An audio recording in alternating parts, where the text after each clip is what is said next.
Hello everyone, मेरा नाम है शिवी और आज हम डिस्कस करने वाले हैं जीपीएससी का क्लास 1 एंड क्लास 2 का प्रीवियस ईयर का क्वेश्चन पेपर जो 2017-18 का है। ठीक है, तो ये जो क्वेश्चन पेपर है हम लोग डिटेल में डिस्कस करने वाले हैं और इसके आसपास के क्वेश्चन से रिलेटेड जो भी डिटेल्ड है वो हम आपके साथ डिस्कस करेंगे।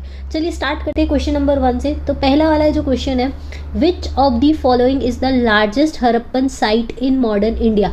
इनमें से कौन सी जो है वो लार्जेस्ट हड़प्पन साइट है मॉडर्न इंडिया की? तो उसका आंसर है राखीगढ़ी। राखीगढ़ी जो है वो सबसे नई न्यूली एक्सकेवेटेड साइट है जो कहाँ पर है? अभी हरियाणा में मिलती है। ठीक है, हरियाणा में ये राखीगढ़ी साइट है। ठीक है, उसके बाद ये जो रोपर है वो कहाँ मिलती है? पंजाब में मिलती है। संघोल कहाँ है? वो भी पंजाब में है। और लोथल कहाँ पर है? गुजरात में आती है। ठीक है, तो इस क्वेश्चन का करेक्ट आंसर है वो क्या है? राखीगढ़ी। ठीक है, राखीगढ़ी जो है वो हरियाणा की हड़प्पा की सबसे लार्जेस्ट साइट है।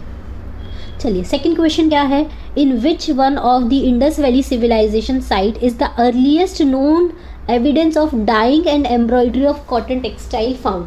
कौन सी ऐसी सिटी है जहाँ पे हमको डाइंग और एम्ब्रॉयडरी जो की जाती थी कॉटन टेक्सटाइल के उसके एविडेंस मिले हैं? तो इस क्वेश्चन का आंसर है मोहनजोदारो। ठीक है, मोहनजोदारो से हमको एक प्रीस्ट का स्टैचू भी मिला था। प्रीस्ट का स्टैचू मिला है जो कि स्टेटाइट का बना हुआ है। उसमें एक ऐसे प्रीस्ट है, वो जो कोई क्लोथ पहने उसके ऊपर पूरी एम्ब्रॉयडरी की गई है ऐसे फ्लावर्स के फॉर्म में। ठीक है, तो वो जो हमको है वो मोहनजोदारो से मिला था। ठीक है, तो मोहनजोदारो से हमको इसके एविडेंस मिले हैं। सेकेंड जो है ढोलावीरा। ढोलावीरा में हमको वाटर हार्नेसिंग सिस्टम मिला है। चन्हूदारो, चन्हूदारो है जो अभी के रिसेंट पाकिस्तान में ये सिटी आती है। और चन्हूदारो एक ऐसी सिटी है जिसमें सिटाडेल नहीं है, बाकी सारी सिटीज़ में सिटाडेल बने हुए हैं। लोथल क्या है? लोथल एक डॉकयार्ड सिटी है जो कहाँ पर मिलती है? हमको गुजरात में मिलती है। तो लोथल और ढोलावीरा ये दोनों जो सिटी है इंडस वैली सिविलाइजेशन की वो कहाँ पर आती है? गुजरात में आती है। इसके अलावा एक और सिटी है सुरकोटड़ा। सुरकोटड़ा ये सिटी भी हमको कहाँ पर मिलती है? गुजरात में मिलती है।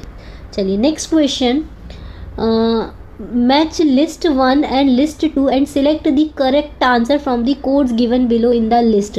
ये जो लिस्ट 1 है और लिस्ट 2 में आपको कोड्स मैच करना है। तो पहला है ऋग्वेद, अथर्ववेद, सामवेद, यजुर्वेद। यहाँ सारे वेदास लिखे हैं और उसके बारे में क्या सही है वो हमको देखना है। तो चलिए पहला, जैसे कि हमको पता है कि हमारा जो वैदिक एज स्टार्ट हुआ था वो हुआ था 1500 से 500 BC तक के बीच में। तो 1500 से 1000 BC जो था वो अर्ली वैदिक टाइम था और 1000 BC से 500 BC तक का जो था वो लेटर वैदिक टाइम था। ठीक है, तो ऋग्वेदा में हमको क्या मिलता है? Collection of hymns. हाइम्स के बारे में लिखा हुआ है। टोटल 108 हाइम्स जो है वो ऋग्वेदा में लिखे हुए हैं। दूसरा है अथर्ववेद, स्पेल्स एंड चार्म्स लिखे हुए हैं। सामवेद जो है जो म्यूजिक के ऊपर, उसमें होली सॉन्ग्स लिखे हुए हैं। और यजुर्वेदा जो है उसमें सेक्रीफिशियल फॉर्मूलेज को लिखा गया है। तो Rigveda collection of hymns, Atharvaveda collection of spells and charms, Samaveda जो है वो कलेक्शन ऑफ होली सॉन्ग। साम मतलब संगीत, संगीत मतलब म्यूजिक, तो म्यूजिकल फॉर्म में लिखा गया है। और चैंट्स वगैरह लिखे गए हैं, सॉन्ग्स वगैरह लिखे गए हैं, वो सामवेद में लिखे गए हैं। और 4th नंबर का है यजुर्वेदा। तो यजुर्वेदा में सेक्रीफिशियल फॉर्मूले और मैजिकल फॉर्मूलेज लिखे गए हैं। तो इसका ऑप्शन क्या होगा? D option. ए का फर्स्ट, बी का थर्ड, सी का सेकेंड और डी का 4th ऑप्शन। ठीक है, चलिए next question, question number 4th, the important contribution of Jainism to Indian philosophy is the doctrine of. ठीक है, तो जैनिज्म का कौन सा डॉक्ट्राइन है? रीबर्थ नहीं है, रीबर्थ। कर्मा ये भी नहीं है। एग्जिस्टेंस ऑफ इंडिविजुअल सोल्स ये भी नहीं है। शादवाद ये है। ठीक है, 2 डॉक्ट्राइन थे किसके? जैनिज्म के। एक था अनेकतावाद, अनेकतावाद, दूसरा था शादवाद। ठीक है, शादवाद। अनेकतावाद का क्या मतलब होता है? अनेकतावाद का मतलब होता है अल्टीमेट ट्रुथ या रियलिटी जो है वो बहुत कॉम्प्लेक्स है, उसके बहुत सारे मल्टी फेसेस है। मल्टी फेसेस मतलब रियलिटी के बहुत सारे अलग अलग व्यू हो सकते हैं, मल्टी फेसेड है। मल्टी होना मतलब अनेकता है, इसलिए इसको बोलते हैं अनेकतावाद। दूसरा था शादवाद। शाद मतलब जब भी कोई जजमेंट्स को हमको अगर मेजर करना है या उसको हमको पता करना है तो वो जो जजमेंट्स होते हैं वो कैसे होते हैं? कंडीशनल्स होते हैं। कंडीशनल मतलब मे और मे बी और मे नॉट बी ऐसा हो सकता है। तो वो जो कॉन्सेप्ट दिया था वो शादवाद में आता है। ठीक है, इसके अलावा आपको जैनिज्म के बारे में क्या याद रखना है कि जैनिज्म कब स्टार्ट हुआ था? तो 540 BC से लेके 468 BC में जैनिज्म चला था। किसने स्टार्ट किया था? महावीरा ने स्टार्ट किया था। इनका जन्म जब हुआ था 540 BC में हुआ था और इनकी डेथ हुई थी 468 BC में हुई थी, ठीक है। और जैनिज्म के 2 सेक्ट हैं, वो भी आपको याद रखने हैं। जैनिज्म जो था वो 2 सेक्ट में डिवाइड हो गया था आगे जाके, एक था श्वेतांबर, एक था दिगंबर, ठीक है। श्वेतांबर मतलब जो वाइट क्लोथ्स पहनते थे उनको श्वेतांबर बोलते हैं, और जो नेकेड रहते थे उनको दिगंबर बोलते हैं। और जो श्वेतांबर लोग थे, वाइट क्लोथ्स जो थे, वो कहाँ पहनते थे? नॉर्थ इंडिया में ये फेमस था। और जो दिगंबर थे वो कहाँ फेमस हुआ करते हैं, होते हैं साउथ इंडिया में, ठीक है। तो ये जो चीज़ें आपको याद रखने की थी। चलिए नेक्स्ट है हमारे, the 4 noble truths are propounded by Buddha are centred upon. जो बुद्धा के 4 नोबल ट्रुथ है वो किसके अराउंड में है? Suffering and it's extinction, right action, ultimate reality and salvation. तो इसका करेक्ट आंसर होगा A option, suffering and it's extinction. तो आपको बुद्धा के बारे में पता होगा, तो बुद्धा का जन्म जब हुआ था 563 BC में हुआ था, और उनकी डेथ जो हुई थी 483 BC में हुई थी। बुद्धा और जो महावीर जैन थे वो दोनों एक दूसरे के कंटेम्प्रेरी थे, ठीक है, लेकिन वो कभी आपस में नहीं मिले, आई डोंट नो क्यों, ठीक है। तो ये जरूर याद रखिएगा कि बुद्धा और जैन एक दूसरे के कंटेम्प्रेरी थे। बुद्धा का जन्म हुआ था 563 BC में, और महावीरा का जन्म हुआ था 540 BC में। अब 4 नोबल ट्रुथ क्या है बुद्धा के, हम उसके बारे में देखते हैं। पहला जो बुद्धा का जो पहला नोबल ट्रुथ है जिसमें उन्होंने बोला है, लाइफ जो है वो क्या है? फुल ऑफ सॉरो है, मतलब हमारी जो लाइफ है वो पूरी दुख से भरी हुई है, ठीक है। इस दुख का क्या कुछ रीज़न है, कुछ कॉज है। तो दूसरा उनका ट्रुथ था कि कॉज ऑफ सॉरो कुछ है। तीसरा उनका नोबल ट्रुथ था, इस दुख को हम स्टॉप कर सकते हैं, सॉरो कैन बी स्टॉप। अब भैया सॉरो कैसे स्टॉप होगा? सॉरो स्टॉप हो जाएगा, उसके लिए एक पाथ बताया था, जिसको path leading to stop sorrow, ठीक है। तो ये 4 ट्रुथ थे कि लाइफ में है बहुत ज़्यादा दुख है, दूसरा उस दुख का कोई रीजन है, तीसरा इस दुख को ख़त्म किया जा सकता है, चौथा इस दुख को ख़त्म करने का पाथ है जिसको हम बोलते हैं अष्टांगिक मार्ग, जिसमें right action, right faith, right motivation, ये सारी ऐसे करके 8 तरीके दिए जिसको अष्टांगिक मार्ग बोलते हैं, ठीक है। तो सफरिंग एंड इट्स एक्सटिंक्शन जो है वो ही बुद्धा के 4 नोबल ट्रुथ में आता है। चलिए next question number 6, who among the following was appointed by the Darius to explore the valley of Indus River and its tributaries in 517 BC। अब ये जो डेरियस थे वो कहाँ से आए थे? पर्शिया से आए थे, ठीक है। पर्शिया से ये कब आए थे? 517 BC में। देखो ये कौन सा टाइम था? जब हमारी इंडिया में महाजनपद का राइज हो रहा था।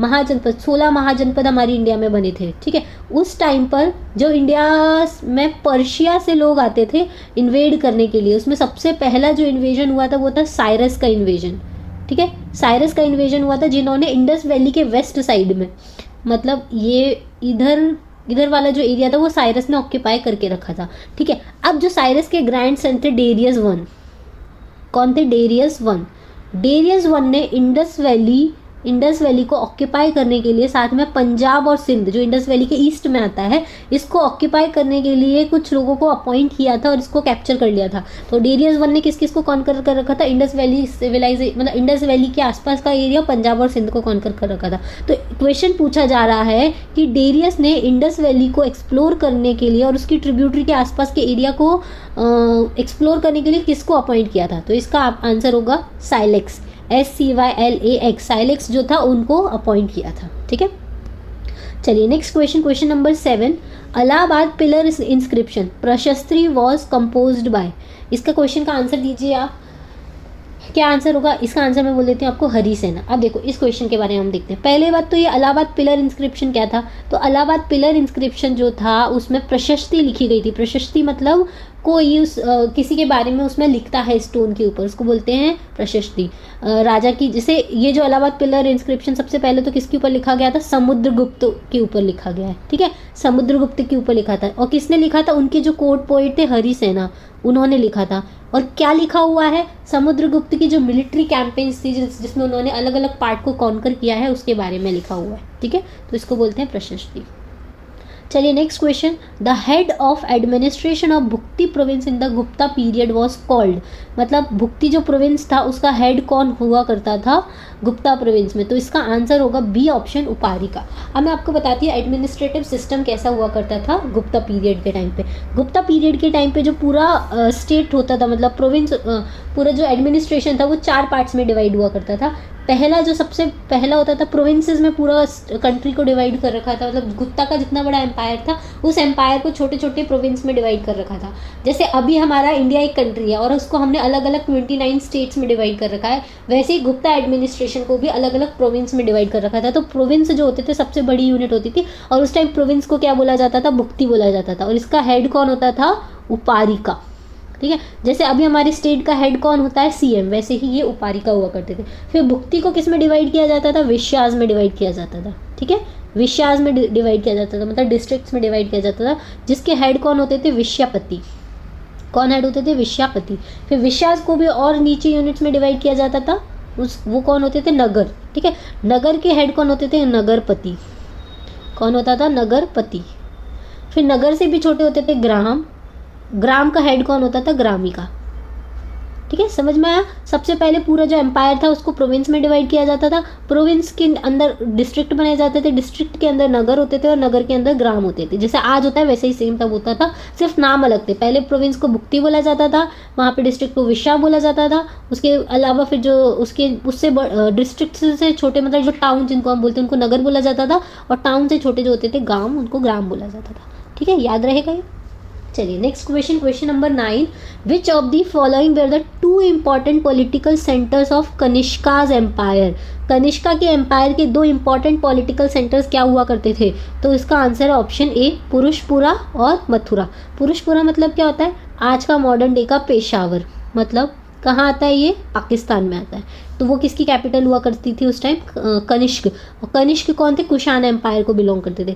ये लोग इधर से आए थे, तो इधर इन्होंने सबसे पहले अपनी कैपिटल बनाई थी, कहाँ पे, पुरुषपुरा में। उस टाइम पेशावर को क्या बोलते थे, पुरुषपुरा बोलते थे। उसके बाद ये इंडिया में और एंटर किया और यहाँ यूपी में मथुरा तक पहुँच गया। मथुरा को भी इन्होंने काफ़ी ज़्यादा मॉडर्नाइज किया। इस वजह से इनकी एम्पायर की 2 इंपॉर्टेंट जो सिटी हुआ करती थी वो थी पुरुषपुरा और मथुरा। ठीक है, अब हम कनिष्क के बारे में देख लेते हैं। कनिष्क कौन था, कनिष्क बहुत बड़ा अच्छा एम्पायर था। इसने गोल्ड कॉइन स्टार्ट किए थे। ये बुद्धिज्म को फॉलो करते थे। इन्होंने एक नया सेक्ट स्टार्ट किया था बुद्धिज्म का, जिसको हम बोलते हैं महायाना बुद्धिज्म। ठीक है, महायाना बुद्धिज्म स्टार्ट किया था, मतलब बुद्धा की वर्शिप करना स्टार्ट कर दिया था। उसको फ्लावर्स, लैम्प, ये सब कुछ आ गया था, क्योंकि इसके पहले जो बुद्धिज्म फॉलो किया जाता था वो था हीनयाना बुद्धिज्म, जिसमें से बुद्धा की पूजा वगैरह नहीं की जाती थी। जैसे हम भगवान की पूजा करते हैं ना, आरती लगाते हैं और क्या बोलते हैं, माला चढ़ाते हैं, ये सारी चीज़ें हिनायाना में नहीं होती थी। हिनायाना में सिर्फ जो बुद्धा की टीचिंग थी ना, उनको लर्न किया जाता था, उसके हिसाब से लोगों का दुख दूर किया जाता था, वो सब कुछ होता था। लेकिन महायाना में क्या कर दिया, उसको एक वर्शिप का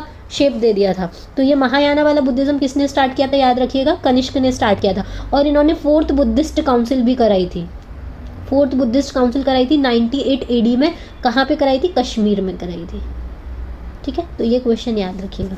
चलिए question number 10, Vikram Kandev Charita. Vikram Kandev Charita, a eulogical text on Vikramaditya 6 the Chalukyan king of Kalyani, is written by. किसके द्वारा लिखा गया था,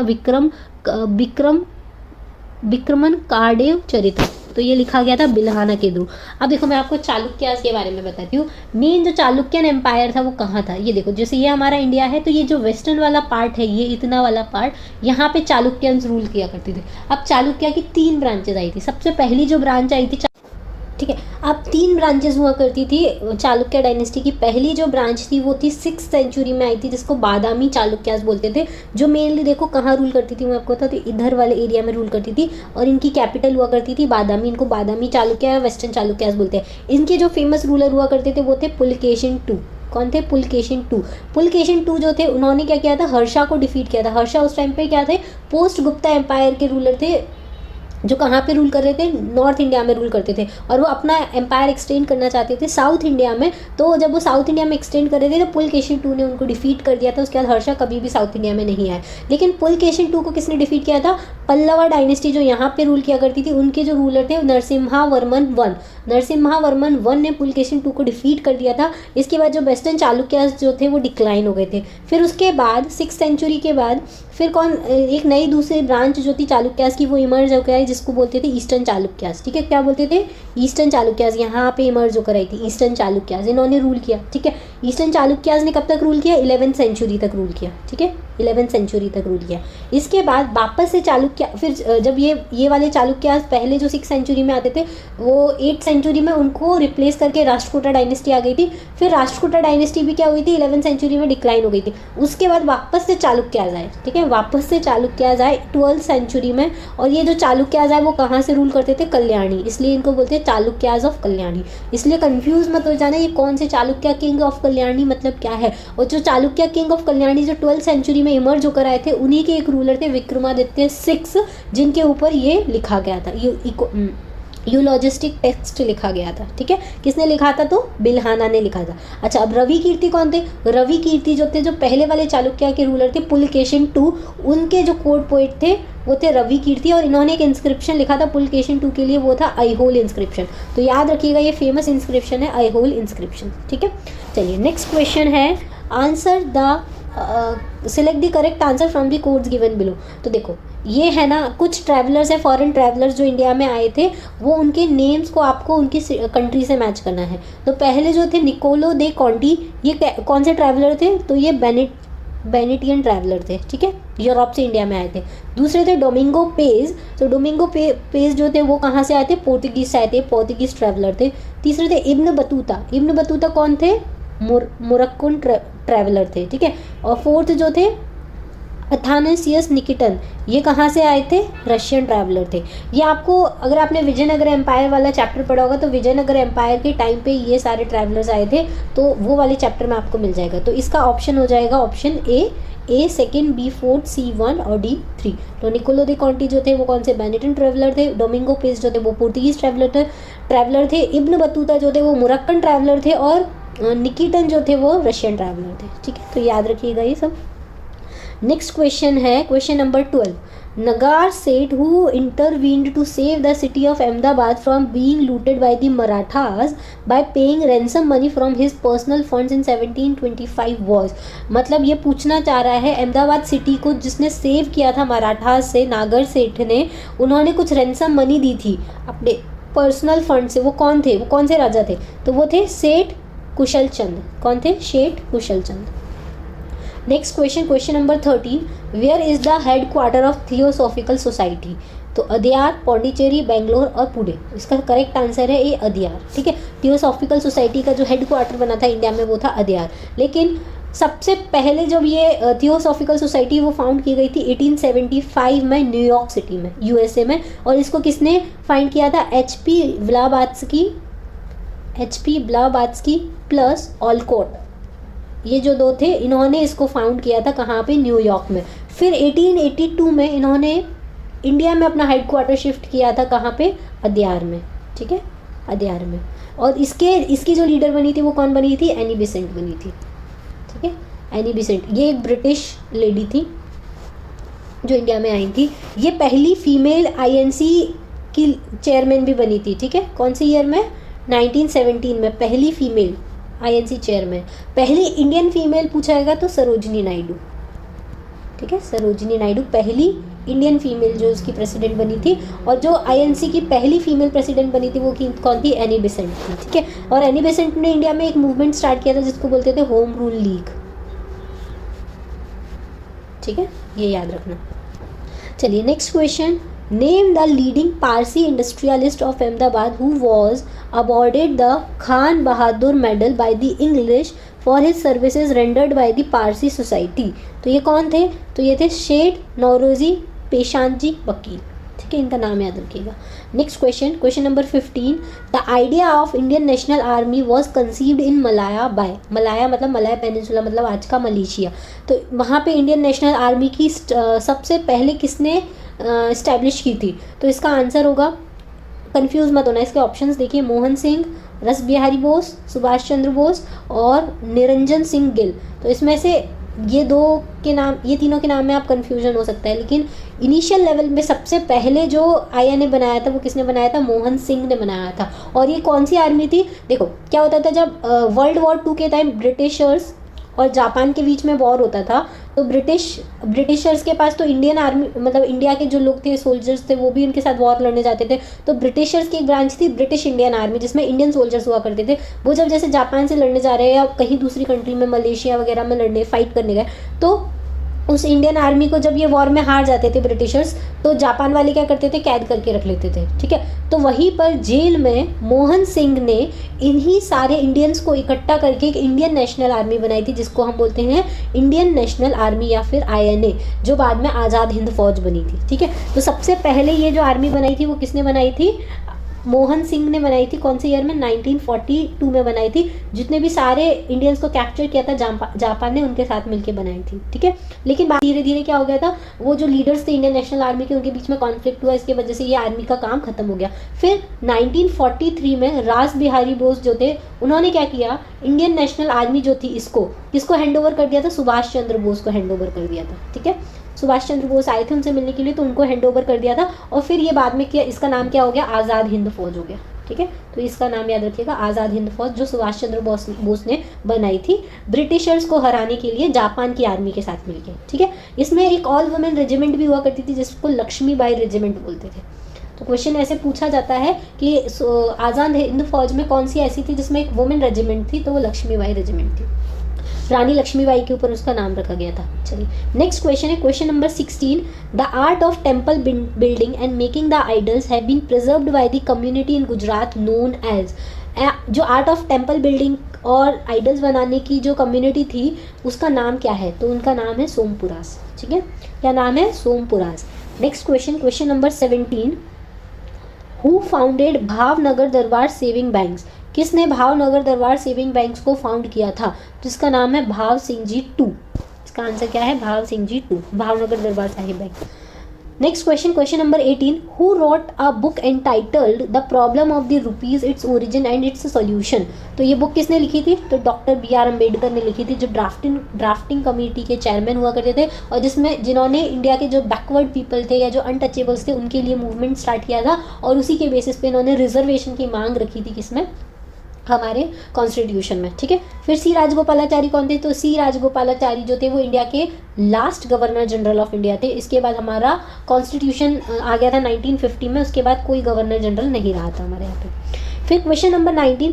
विच of the following Indus valley civilisation site shows continuous occupation from the 7th million BC? ऐसी कौन सी साइट्स है जो 7th मिलियन BC से कंटिन्यूस ऑक्यूपाइड रही? तो इसका आंसर है मेहरगढ़। ये अर्ली हड़प्पन सिटीज़ में आती है। ये पहली साइट है जहाँ पे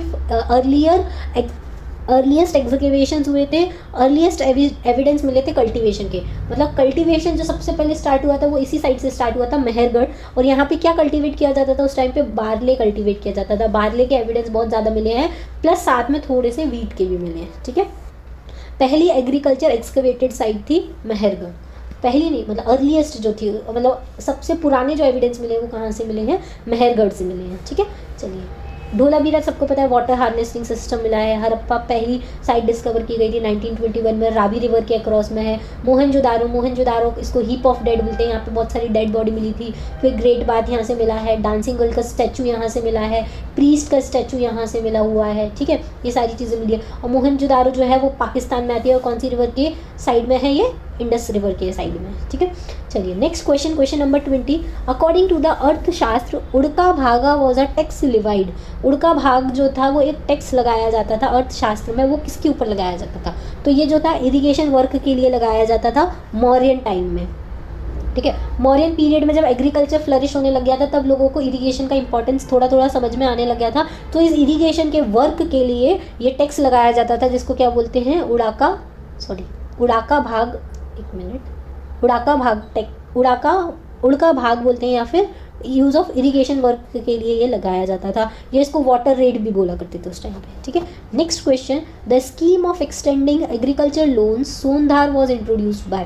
देखो एग्रीकल्चर लोन्स आपको पता है कि हमारे जो हिस्ट्री में है वो किसने दिए थे, मोहम्मद बिन तुगलक ने दिए थे, ठीक है। मोहम्मद बिन तुगलक थे, उन्होंने ही टक्काबी लोन्स दिए थे क्योंकि एग्रीकल्चर को फ्लरिश करना था, एग्रीकल्चर को वापस सही करना था। दीवाने को ही इन्होंने स्टार्ट किया था, जो एग्रीकल्चर सेपरेट एग्रीकल्चर डिपार्टमेंट था, ठीक है। इसके थ्रू इनको लोन्स दिए जाते थे, इरिगेशन फैसिलिटीज़ प्रोवाइड की जाती थी। तो ये किसने किया था, मोहम्मद तुगलक ने किया था। तो सोनधार जो है वो भी क्या है, एक लोन दिया जाता था किसके टाइम पे, मोहम्मद तुगलक के टाइम पे। चलिए नेक्स्ट क्वेश्चन हम नेक्स्ट लेक्चर में प्रोसीड करेंगे। अभी हम लोगों ने 21 क्वेश्चंस कवर कर लिए हैं, ठीक है। Thank you, thanks for watching.